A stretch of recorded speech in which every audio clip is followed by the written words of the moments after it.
tell us a little bit about podcasts. How do people find it? And then what's your major emphasis? I noticed that it seems you like to teach quite a bit. You like to. Yeah. So I'll tell you how the podcast started is my co-host, Kristen Haudegi, she's one of my best friends. She's a dispatcher here. Okay. Her husband is one of my best friends, Daniel Haudegi, who's a sergeant here. Okay. And we worked the same shift, and we carpooled. And we would have these great conversations during our carpool. And sometimes we would go live with our conversations, and people said, you know what? These are great. I look forward to when you guys go live. And we didn't do it a lot. We did a couple times. And the audience was like, man, if you guys are talking about this topic and putting it live, I can't wait to hear what your other ones are. And that's where we're like, we should start a podcast. Yeah. And I think the original title was the Carpool Podcast or something like that.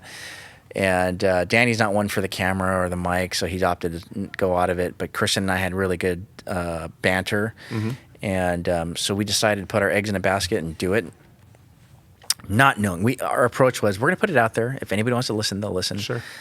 And our opening week, we debuted at number 75 behind the Gary V podcast on Apple charts. Pretty legit, yeah. And we stayed in the top 200 in not just the U.S. Apple charts, but Canada, France, and Sweden. Okay. And occasionally we pop up on other charts, but people really gravitated to what we had to talk about, and we did it for 4.5 years. The episodes are out there still, so if you're new to the podcast, you can find it on any podcast platform.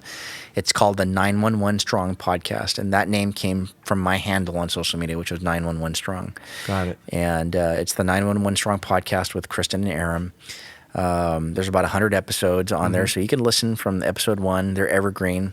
Or you can pick up from wherever the podcast lands you and just listen to different episodes. But we talk about different subjects because, so Kristen's unique. She's a police dispatcher, but she's also a police wife and a police daughter and a police granddaughter. She's got all ends of the spectrum. So she gets to see what it's like to grow up as a police daughter, what it's like to grow up as a police granddaughter, what it's like to be a police wife, what's it like to be on the front lines, on the phones, answering.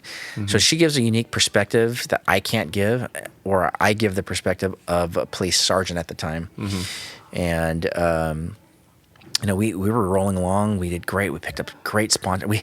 We went from having this be a fun thing, and it turned into a business. And, when you get popular on podcasts and you end up on the charts, people start to notice, and it's a nice feeling to have sponsors bidding for space. Sure. And we did it in untraditional ways. We could have easily gone with a platform that embedded ads, and then they did ad revenue sharing. Yeah. But that wasn't important to us, and it was almost as if we were holding out to the sponsors. It looked like we were just holding out, but it wasn't. I just didn't want to deal with editing my podcast to embed ads because I was using a certain platform. And it worked to our advantage because the next thing you know, we had our first major one was the Police Credit Union of California, a bank, a financial institution of all places. But because they were focused on police families, the police world, our podcast was a natural endeavor for them to seek us out. And we had a couple meetings back and forth, and I said, listen, I don't want my podcast to be a billboard for advertisements.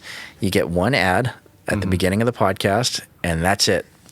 And we'll take your dollar offer, and they were completely fine with it. And that grew the next year and the next year. Nice. And so when I said it's not about the dollars, it's about glorifying God. It's true because.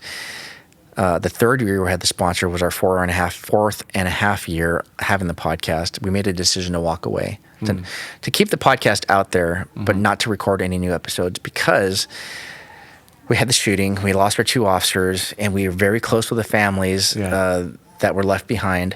We just didn't feel right pursuing those endeavors when it should be a time for us to be with our family here. Yeah. And so we took a 6-month leave, and we said we were going to come back and approach it. And the 6 months came and went, and Kristen and I looked at each other and said, do we want to get back in this? And she said, you know what? It's been nice not having to book guests, schedule times, have meetings with our sponsors. And I said, you know what, you're right. You mentioned how do I balance it all? Well, yeah, one of the things we did was take away something that took up a significant amount of time in our lives. And there's no regrets. We walked away from a lot of money. We had 2 major sponsors at that time. Our second year, we picked up ProForce Law Enforcement, which is they're in Brea. There's one in Mesa, Arizona, and one in Brea, but they're a gun store essentially, but they're only for first responders. So they're in a nondescript warehouse, but so when a new agency buys guns, they typically go through ProForce outfits. So they're a huge agency, and so we had 2 big, significant sponsors. And financially, did it hurt us? I don't think so. Did it stop us from going on great vacations? Absolutely, but that's not important in the grand scheme of things. When I think 5-10 years from now, when people look back and say, "Hey, what did you do during that time?" I think we'll get a lot more respect for putting a pause, putting a break on the podcast, and being there for our people and our families. Right. Do you think sometime down the line, God may lead you back to it? Possibly. So about 6 months before we ended the podcast, our sponsor provided us with a recording space. Okay. Built a beautiful studio for us, and it was a disappointment, but they understood why we had to walk away. But that space is still available, and they've approached me about doing a spin-off where I do in-studio one-on-one guests with people, not just law enforcement. This is not a law enforcement podcast, but it would be a general podcast hosted by me. And that was intriguing because, for the last 25 years, everything I've done is law enforcement related. Yeah. And this would be intriguing to do something outside of that. Even the TV show I'm on now on Fox is I Crime with Elizabeth Vargas.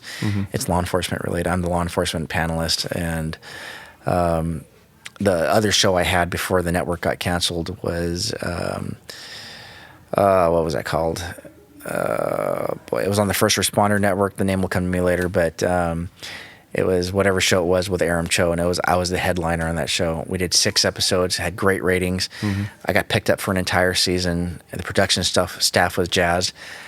The day we had the meeting for our production meeting for the next 6 episodes, that evening, the production staff got fired. So the parent company decided to get rid of the production arm of that company.